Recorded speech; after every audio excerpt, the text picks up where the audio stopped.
So டேரெக்டாக வீடியோக்குள்ளே போயிடலாம். அமெரிக்கா என்ன சொல்லிச்சு அப்படின்னா, சைனாவை பார்த்து அவங்களுக்கு மேலே டெரிஃபை போடுங்க, நாம் யார் பொஸ்ன்னு சொல்லி சைனாக்கு நாம் நிரூபிக்கணும், பிகாஸ் ரொம்ப ஆட்டம் காட்டிட்டு இருக்கிறான் அப்படின்னு சொல்லி நினச்சிட்டு டெரிஃபை போட்டாங்க. 1-2% கிடையாதுங்க, 245%. இது எவ்வளோ அதிகம்னா, இப்போ நாம் ஒரு பொருளை சைனாவில் இருந்து $100 அந்த பொருளை யூஎஸ்ஐக்கு வந்து எக்ஸ்போர்ட் பண்ணுறோம் அப்படின்னா அதோடைய லேண்டிங் கோஸ்ட் பார்த்தீங்கன்னா $345. அதாவது டெக்ஸ் மட்டுமே $245 நம்ம பே பண்ண வேண்டி வரும். அவ்வளோத்துக்கு டெரிஃபை வந்து அள்ளி போட்டிருக்காங்க சைனாக்கு மேலே.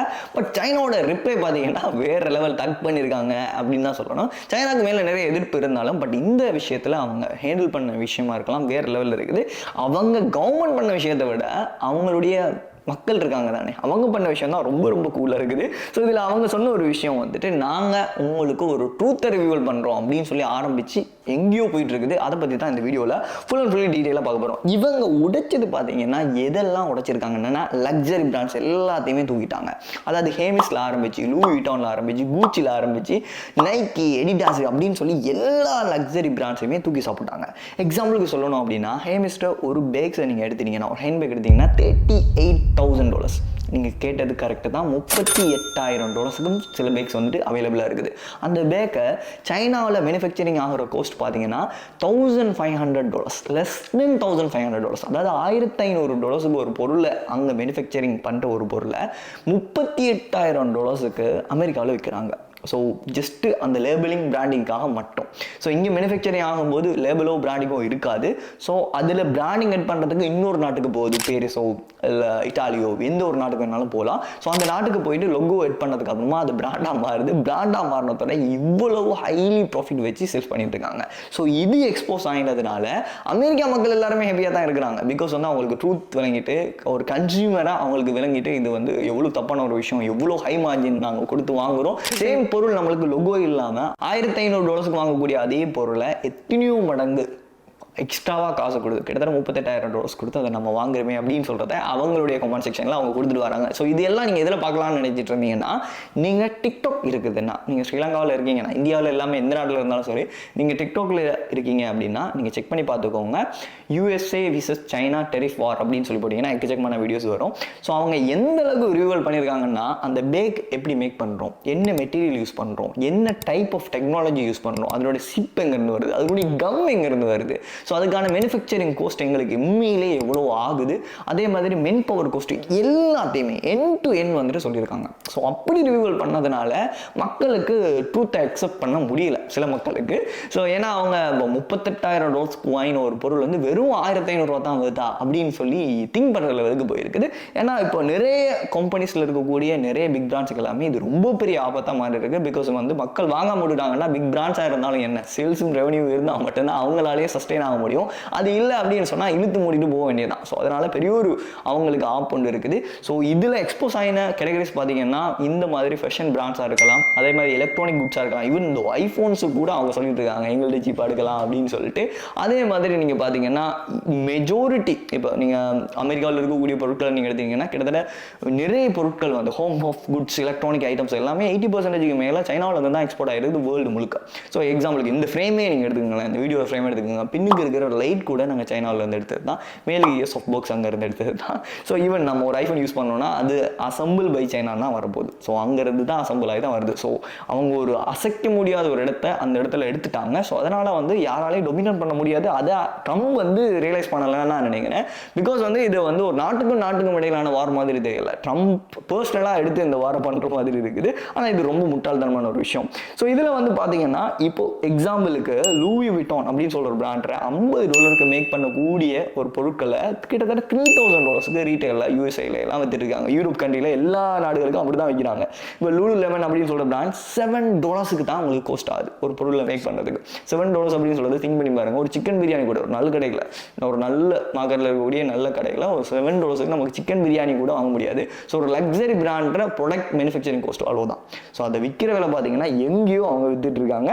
ஸோ இந்த ஹோல்சேல் ட்ரூத்தை தான் சைனாவில் இருக்கக்கூடிய மேனுஃபேக்சரர் ரிவ்யூ பண்ணிட்டு இருக்காங்க.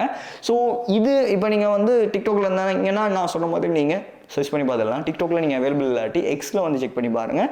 அந்த இதில் நிறைய பேர் இங்கிலீஷில் தான் அவங்களுடைய மொழியில் போடலை, இங்கிலீஷில் தான் போட்டுருக்காங்க. செக் பண்ணி பார்த்தாலே வேறு லெவலில் நமக்கு ஃபன்னாக இருக்கும். சரி, இதை தாண்டி சைனாவுடைய கவர்மெண்ட் என்னென்ன விஷயங்கள்லாம் கொஞ்சம் லொஜிஸ்டிக்காக பண்ணாங்க அப்படின்னா, கிட்டத்தட்ட 2 பில்லியன் US கிட்ட அவங்க பீஃபும் சிக்கனும் ஆர்டர் பண்ணியிருக்காங்க. ஸோ அந்த 2 பில்லியன் ஆர்டரை கேன்சல் பண்ணிட்டாங்க. 1-2 இல்லை, 2 பில்லியன் ஆர்டர். 2 பில்லியன் மில்லியன் இல்லை. அதே மாதிரி சில எக்ஸ்போர்ட்டட் ஐட்டம் வந்துட்டு சைனாவிலேருந்து அங்கே போகிறதுக்கு இருக்குது. அது ரேர் எர்த் எக்ஸ்போர்ட்னு சொல்கிறாங்க. ஸோ அந்த பொருட்கள் அவ்வளோத்தையுமே சஸ்பெண்ட் பண்ணிட்டாங்க. இது மட்டும் இல்லாமல் ஹைலைட்டாக ஒரு விஷயம் பண்ணாங்க. 280 மணித்தியானம் யூஎஸ்ஏல இருக்கக்கூடிய யார் வேணாலும் சைனாவுக்குள்ளே நீங்கள் விசா ஃப்ரீ என்ட்ரி வந்து நீங்கள் ஷாப்பிங் பண்ணிட்டு போங்க அப்படின்னு சொல்லி.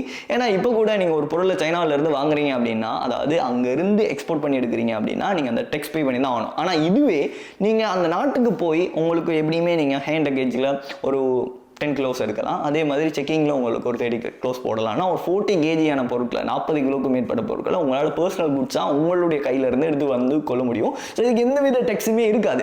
ஸோ இதை யூஸ் பண்ணி நீங்கள் வந்து எங்கள் நாட்டுக்கு வந்து பர்ச்சேஸ் பண்ணிக்கொள்ளுங்க அப்படின்னு சொல்லி சைனாவில் இருக்கிறவங்களே அந்த ஐடியாவையும் கொடுக்குறாங்க. எங்கள் நாட்டுக்கு வாங்க, டேரெக்டாக வாங்கி கொடுங்க. ஸோ யாருமே மிடில் மேனர் நீங்கள் தேடி போக தேவையில்லை, எந்த பிக் பிராண்ட்ஸ்ட்டையும் நீங்கள் போக தேவையில்லை, டேரெக்டாக எங்கள் கம்பெனிக்கு வாங்க, லோ எம்ஐக்கு நாங்களே பண்ணி கொடுக்கோம். இதுக்கு மேலே ஹைலைட்டாக ஒரு விஷயம் சொன்னாங்க, நீங்கள் எவ்வளோத்துக்கு வாங்கினாலும் சரி 13% கேஷ்பேக்கும் தரும். அதாவது நீங்கள் எக்ஸாம்பிளுக்கு ஒரு $10,000 வாங்குறீங்க அப்படின்னா உங்களுக்கு வந்து $130 வந்து கேஷ்பேக்காகவும் தராங்க. ஸோ இந்த மாதிரி ஃபீச்சர்ஸையும் அள்ளி கொடுத்து வர சொல்லிட்டு இருக்காங்க. ஸோ நிறைய மக்கள் வந்து போகிறதுக்கான சான்ஸ் இருக்குது. சைனா பண்ணதுலேயே கொஞ்சம் டிஃப்ரெண்டான ஒரு எத்திக்கலான ஒரு லொஜிக்கலான ஒரு விஷயம் தான் இது. ஸோ அதுக்கப்புறமா இதனால் என்ன நடந்திருக்குது அப்படின்னு பார்த்தீங்கன்னா, எக்கனாமியில் ஃபஸ்ட்டுக்கு ஏதாவது ஒரு விஷயம் நடந்தாலே எக்கனாமி கொஞ்சம் க்ளப்ஸ் ஆகும்னு சொல்லி நினைச்சாலே கோல்டு ரேட் தான் ஃபஸ்ட்டுக்கு கூடும். இப்போ அவுன்ஸுடைய ரேட் பார்த்தீங்கன்னா 3100 போயிட்டு இருந்தது, சடனாக 3300 அவுன்ஸுக்கு போயிட்டு, அதாவது $3,300 ஒரு அவுன்ஸ் ரேட் வந்துட்டு போயிட்டு இருக்குது. ஸோ இதனால் கோல்டு ரேட் வந்து எங்கேயோ போயிட்டு இருக்குது. ஸோ இப்படி போகிறதுனால இது செட்டில் டவுன் ஆகிடுச்சுன்னா, இந்த இஷ்யூஸ் வந்து ஃபுல்லாகவே ஓகே ஆயிடுச்சுன்னா மறுபடியும் பழைய ரேட்டுக்கே வரதுக்கான சான்ஸ் இருக்குது. பட் இது செட்டில் டவுன் ஆகிற மாதிரியே இல்லை. ஏன்னா அந்த 245% சொன்னேன் இல்லையா, ஸோ அது ரொம்ப ரீசெண்டாக, அதாவது இந்த வீடியோ நான் இப்போ ஷூட் பண்ணிட்டு இருக்கேன், இன்றைக்கி டேட் வந்து ஏப்ரல் 18 நேற்று தான் அந்த ரிலீசிங் வந்து விட்டுருந்தாங்க. அதாவது 145 இருந்த டெக்ஸேஷனை வந்துட்டு டக்குன்னு வந்து 245% வந்து மாற்றிருக்காங்க. ஸோ இது முடிகிற மாதிரி இல்லை. இதுவே அப்படி கண்டினியூ ஆகணும்னு சொன்னால் அவுன்ஸ் ரேட் வந்துட்டு இப்போ $3,300 போயிட்டு இருக்கிறது, கிட்டத்தட்ட $4,000 மேலே போகும்னே சொல்கிறாங்க. அதாவது இந்தியா ருபீஸில் பார்த்தோம்னா கிட்டத்தட்ட லட்சத்துக்கு மேலே ஒரு பவுண்டு விலை போகிறதுக்கான பாசிபிலிட்டிஸ் இருக்குது. தெரியல அது என்ன நடக்க போகுது அப்படின்னு சொல்லி. ஸோ இதில் பேசிக்காக நாம் அண்டர்ஸ்டாண்ட் பண்ண வேண்டிய விஷயம் என்ன அப்படின்னா, சைனாவில் இருந்து ஒரு பொருளை ஒரு நாட்டுக்கு எக்ஸ்போர்ட் பண்ண முடியும் அப்படின்னா ஏன் நம்மளால், அதாவது இந்தியாவில் இருக்கிற நம்மளாலேயோ இல்லை ஸ்ரீலங்காவில் இருக்கிற நம்மளாலேயோ ஏன் நம்மளால் பண்ண முடியாது? இங்கே இருக்கக்கூடிய சேல்ஸ் ஆஃப் குட்டை ஏன் நம்ம யூரோப்புக்கு எக்ஸ்போர்ட் பண்ண முடியாது? நிறைய பிரான்ச் பண்ணுறாங்க, பட் யாருமே எக்ஸ்போர்ட் பண்ணது கிடையாது. இங்கே இருக்கக்கூடிய ஒரு பொருட்களை நம்ம $5 பர்ச்சேஸ் பண்ணோம்னா $50 மேலே அங்கே ப்ராஃபிட் மார்ஜினில் வச்சு விற்க முடியும். ஒரு பிராண்டால் $50 மேக் பண்ணக்கூடிய ஒரு பொருளை $3,000 விற்க முடியும் அப்படின்னா ஏன் நம்மளால் பண்ண முடியாது? இதையும் நம்ம ட்ரை பண்ணி பார்க்கலாம். இதுக்கு என்ன பண்ணணும், எனக்கு எதுவுமே தெரியாது அப்படின்னு சொல்லி நீங்கள் திங்க் பண்ணீங்கன்னா eBay அப்படின்னு சொல்லி ஒரு பிளாட்ஃபார்ம் இருக்குது, செக் பண்ணி பாருங்க. அது இந்தியாவுக்கும் அவைலபிளாக இருக்குது, ஸ்ரீலங்காவுக்கும் அவைலபிளாக இருக்குது. அது இன்டர்நேஷனலுக்கு உங்களுக்கு ஒரு எக்ஸஸ் கொடுக்கும். நீங்கள் மேனுஃபேக்சரிங் கூட பண்ண தேவையில்ல, லோக்கல் இருக்கக்கூடிய நிறைய பொருட்கள் நீங்கள் அதில் போட்டு விற்கலாம். எக்ஸாம்பிளுக்கு மாமா எடுத்துகிற ப்ராடக்ட்ஸே eBayல வந்து சேல்ஸ் பண்ணிட்டு இருக்காங்க. நமக்கு லோக்கலில் $5 வாங்கக்கூடிய அந்த பொருட்களை அதில் $40 $30 மேலேயே கொடுத்துட்டு இருக்காங்க. ஸோ நாம மேனுஃபேக்சரிங் பண்ணி தான் இதை பண்ணணும்னு அவசியம் இல்லை. அங்கே இருக்கக்கூடிய நம்ம நாட்டில் இருக்கக்கூடிய பொருட்களையே அங்கே எக்ஸ்போர்ட் பண்ணலாம். ஸோ அமேசான் FBA யூஸ் பண்ணலாம். இப்படி நிறைய வெப்சைட் இருக்குது, நாம தான் தேடாமல் இருந்துட்டு இருக்கோம். ஸோ இதுல இருந்து அந்த லெசன்ஸை நான் எடுத்துக்கிட்டேன், அதை உங்கள்கிட்ட ஷேர் பண்ணணும் அப்படின்னு சொல்லி தான் இந்த வீடியோ ஷூட் பண்ணோம். ஸோ உங்களோட ஒப்பீனியனை வந்து கமெண்ட்ல சொல்லுங்கள். நெக்ஸ்ட் வீடியோவில் மீட் பண்ணலாம்.